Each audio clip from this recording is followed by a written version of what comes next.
নিউজলৈ স্বাগতম জনাইছো। অমৃত সৰোবৰৰ বিল মুকলাই দিবলৈও টকা লাগে বিডিঅ'ৰ ৰতন সাহা পৰিছে এতিয়া দুৰ্নীতি নিবাৰক শাখাৰ জালত। ঠিকাদাৰৰ পৰা 15,000 টকা ঘোষ লৈ এইগৰাকী বিডিঅ' জালত পৰিছে। এনেধৰণে আচলতে দেখিবলৈ পোৱা যায় প্ৰায় প্ৰতিদিনেই চৰকাৰী একাংশ বিষয়া কৰ্মচাৰীয়ে ঘোষ লৈ হাত ডগা অঘোষিত প্ৰতিযোগিতাত অৱতীৰ্ণ হৈ আহিছে আৰু এইবাৰ জালত পৰিছে এইগৰাকী বিডিঅ'। কিদৰে জালত পৰিছিল আৰু কিদৰে ঠিকাদাৰক জালত পেলাইছিল এইগৰাকী বিডিঅ'ই লৈ আহিছো এই মুহূৰ্তত সবিস্তাৰে এই খবৰ।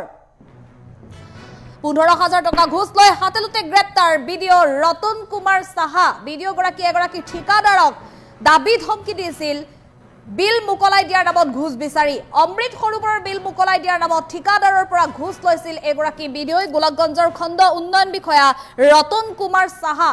গোলকগঞ্জৰ খণ্ড উন্নয়ন বিষয়া হিচাপে কৰ্মৰত ৰতন কুমাৰ সাহাই দুৰ্নীতি নিবাৰক শাখাই হাতেলোতে গ্ৰেপ্তাৰ কৰিবলৈ সক্ষম হৈছে ৰতন কুমাৰ সাহাক। ঠিকাদাৰগৰাকীৰ পৰা 15,000 টকা ঘোষ লওঁতেই হাতেলোতে গ্ৰেপ্তাৰ কৰিছে বিডিঅ' ৰতন কুমাৰ সাহাক দুৰ্নীতি নিবাৰক শাখাই। আমি পুনৰ জনাইছো ডাঙৰ খবৰ। বহু সময়ত দেখিবলৈ পোৱা যায় একাংশ চৰকাৰী বিষয়া কৰ্মচাৰীয়ে ঠিকাদাৰ বা অন্যান্য সাধাৰণ লোকৰ পৰা বিভিন্ন সময়ত ধন সৰলুকি কৰি আহিছে। বিভিন্ন সময়ত চৰকাৰী আসনখনত যিখন আসনত তেওঁলোক বহি আছে সেই আসনখনৰ গৰিমা সম্পূৰ্ণৰূপে ম্লান কৰি ধন দাবী কৰি ভাবুকি দি ধন দাবী কৰি চলি আহিছে। বহু সময়ত এইসকল বিষয়া কৰ্মচাৰীৰ নিজৰ দৰমহাৰ টকাৰে পেট নভৰাৰ বাবে সাধাৰণ লোকক এক প্ৰকাৰ টাৰ্গেট কৰি লৈছে। আৰু এইগৰাকী ৰতন কুমাৰ সাহা তেওঁ গোলকগঞ্জ খণ্ড উন্নয়ন বিষয়া আছিল। গোলকগঞ্জ খণ্ড উন্নয়ন বিষয়া ৰতন কুমাৰ সাহাই এগৰাকী ঠিকাদাৰক বিভিন্ন সময়ত ভয় ভাবুকি প্ৰদান কৰিছিল ঘোষ বিচাৰি। কি কাৰণে ঘোষ বিচাৰিছিল? অমৃত সৰোবৰৰ বিল মুকলাই দিবৰ বাবে।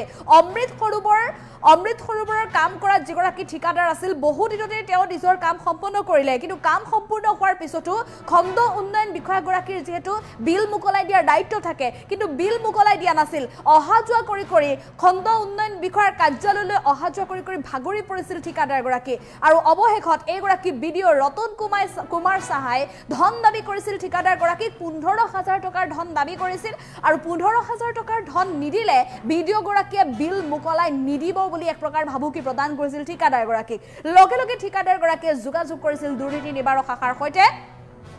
দুৰ্নীতি নিবাৰক শাখাই অৱশেষত হাতেলোতে গ্ৰেপ্তাৰ কৰিবলৈ সক্ষম হৈছে এইগৰাকী বিডিঅ' ৰতন কুমাৰ সাহা। গোলকগঞ্জ খণ্ড উন্নয়ন বিষয়াৰ দায়িত্বত থকা এইগৰাকী ৰতন কুমাৰ সাহাই এগৰাকী ঠিকাদাৰৰ পৰা অমৃত সৰোবৰৰ ধন বিল মুকলাই দিয়াৰ নামত ধন দাবী কৰি এনেধৰণে এতিয়া দুৰ্নীতি নিবাৰক শাখাৰ জালত পৰিছে। গতিকে আপুনিও এতিয়া ভয় নাখাব, যিহেতু ৰাজ্য চৰকাৰৰ তৰফৰ পৰা ইতিমধ্যে দুৰ্নীতিৰ বিৰুদ্ধে শূন্য সহনশীল নীতি পূৰ্বৰ দৰে অটল স্থিতিত আছে। গতিকে এইগৰাকী ৰতন সাহাই যিদৰে আজিৰ দিনটোত দুৰ্নীতি নিবাৰক শাখাৰ জালত পৰিছে, বহু বিষয়া কৰ্মচাৰী কিন্তু এতিয়াও দুৰ্নীতি নিবাৰক শাখাৰ চকুত ধুলি দি বা ৰাজ্য চৰকাৰ চকুত ধুলি দি দুৰ্নীতিৰ বেহা অব্যাহত ৰাখিছে। কিন্তু এনেধৰণে যদি দুৰ্নীতিৰ বেহা অব্যাহত ৰখাৰ আপোনাৰো যদি দৃষ্টিগোচৰ হৈছে, আপুনি লগে লগে খবৰ দিয়ক, আৰক্ষীক খবৰ দিয়ক, দুৰ্নীতি নিবাৰক শাখাক আপুনি খবৰ দিয়ক। লগে লগে গ্ৰেপ্তাৰ কৰিব দুৰ্নীতি নিবাৰক শাখাৰ তৰফৰ পৰা। ৰাজ্য চৰকাৰ যি দুৰ্নীতি বিৰুদ্ধে শূন্য সহনশীল নীতি, সেই নীতি বৰ্তমানো অব্যাহত আছে আৰু যাৰ জৰিয়তে আজি গোলকগঞ্জ খণ্ড উন্নয়ন বিষয়া এইগৰাকী ৰতন কুমাৰ সাহাক হাতেলোতে ধৰিবলৈ সক্ষম হৈছে। দুৰ্নীতি নিবাৰক শাখাৰ তৰফৰ পৰা বৰ্তমান ৰতন কুমাৰ সাহাক জেৰা চলাই থকা হৈছে আৰু কিমান এনেধৰণে দুৰ্নীতিৰ বেহা মেলিছিল, কিমান লোকৰ পৰা সাধাৰণ লোকৰ পৰা আৰম্ভ কৰি ঠিকাদাৰৰ পৰা কিমান টকা লুটপাট কৰিছিল, সকলো তথ্য পোহৰলৈ আহিব জেৰাৰ অন্তত।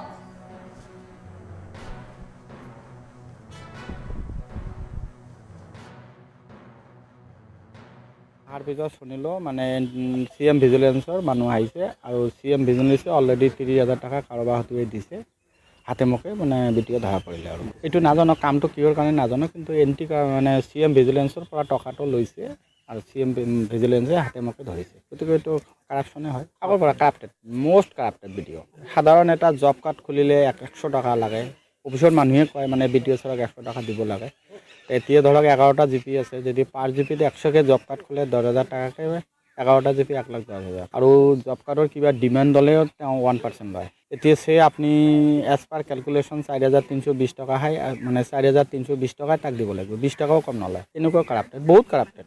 ফাইনেন্সৰ পৰা 15 ফাইনেন্সৰ পৰা 25% লয় আৰু মানে যদি আপুনি সদে কয় না মইতো একো পইচা নলওঁ ছেক্ৰেটাৰীক নিদিব ৰতন কুমাৰ সাহা গোলগঞ্জ ডেভেলপমেণ্ট ব্লক খুব ভালে কৰিছে ভাল কৰিছে বহুত টকা লয় হা কেনেকুৱা জব কাৰ্ড খোলোতে 200 টাকা লাগে তাক এনেকুৱা পাব্লিক হেৰেছমেণ্ট হৈ আছে PMAY ঘৰ আহিছে আৱাজ প্লাছত জব কাৰ্ড লাগে জব কাৰ্ড আজি 2 মাহৰ পৰা লক কৰি ৰাখিছে 5 জন ভিডিঅ এই যে ৰতন কুমাৰ সাহা নেকি নাজানো আগফাকে IC আছে এইটোৱে জানো এই প্ৰত্যেকটা মানুহ 4300 টাকা যদি জব কাৰ্ডৰ ডিমাণ্ডত মাষ্টাৰৰ লগত সই কৰিব লাগে 4320 টকাই দিব লাগিব এইটো শুনা কথা মই দিয়ে নাই আজিলৈকে দিয়াৰ কাৰণে চেষ্টা কৰক কিন্তু আমাৰ পৰা নলয় ভয় খাই মানে আমি তো ফচাৰ কাৰণে দিয়ে চেষ্টা কৰি আছো নলয় মোৰ পৰা কেতিয়াও নলয় বহুত ভাল কাম কৰিছে তাৰ কাৰণে CM ভিজিলেন্সক মই ধন্যবাদ জনাম এই কাৰণে মানুহজন বহুত কাৰাপ্টেড প্ৰত্যেকটা কামৰ আগতে পইচা লাগে তাক সাধাৰণ এটা জব কাৰ্ড সাধাৰণ মানুহৰ খুলিব 100 টাকা লাগে এইটো বাইদি বাই অফিসৰ মানুহে কোৱা কথা কোনে কৈছে এইটো ক'ব নোৱাৰি কিন্তু অফিসৰ মানুহে আমাক কৈছে 100 টাকা লাগে যাৰ ফলত তেওঁ 5 বাৰ ব্লক কৰিছে তাৰ মানে জব কাৰ্ড খুলিলে 100 টাকা তাক লাগিব